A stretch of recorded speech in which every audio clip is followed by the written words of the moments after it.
Good morning. It's Thursday, September 30th, and the Democrats are coming apart. There's a visible split in the party between the moderates and the lefts, because the Democratic Party really has nobody on the far right. And the reason for the split are the infrastructure bills, which the Democrats can't wrap their hands around.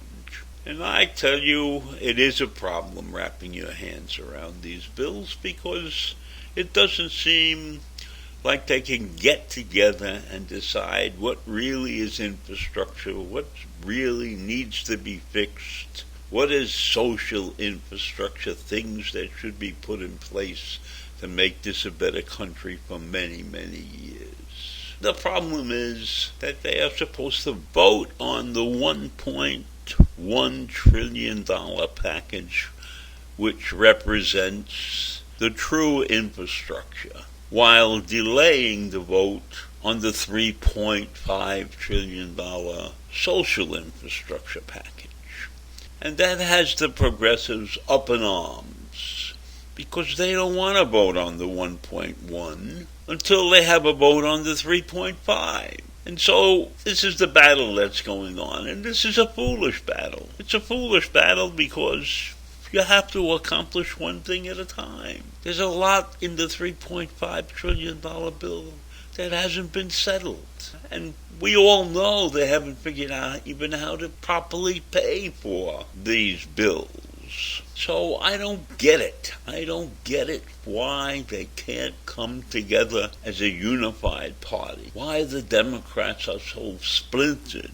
And their opponents in Congress and in the Senate, the Republicans, while they have a few dissenters, those dissenters don't make a big deal. They don't do anything. They don't split from the party.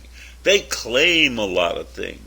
Romney and Collins and Murkowski are not in the true mold of most of the Republicans. But they don't split from the party. They will voice objections, but they won't split from the party. And the Democrats haven't learned how to meld their differences into a unified front and stand for whatever they believe in, which I find extremely difficult right now to figure out what they all believe in. And many call what I call the social infrastructure bill, they call it a reconciliation bill.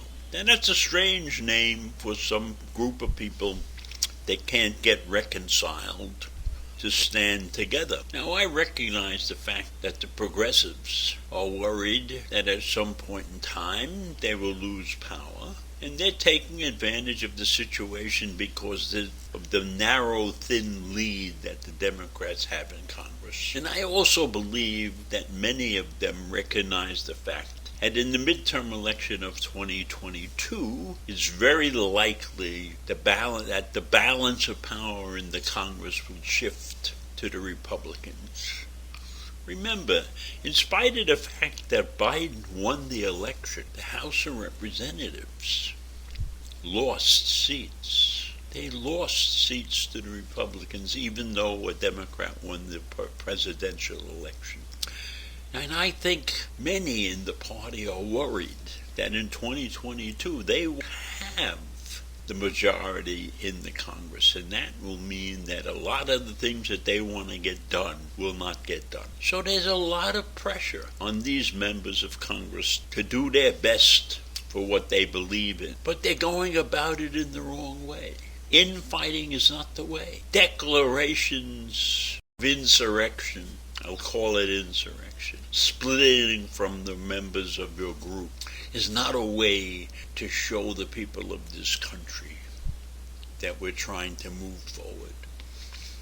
Now you can stand on your head and tell people we have to get this bill. There are so many good things in this bill, we must get them done. But it's a fortune. And nobody has clearly defined all the parameters and all the things they want done. And let's face it, we are human beings. And I don't care what they come up with. They could cover the whole universe with things. And there will still be people who are not satisfied with what they got.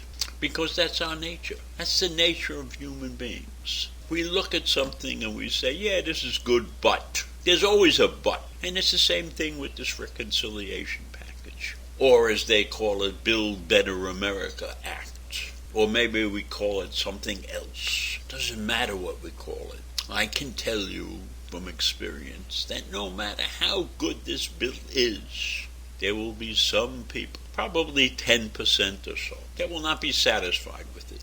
And maybe if they're satisfied with it, they'll also be saying something like, oh, it costs too much money, look how we're paying for it, and there will always be objections.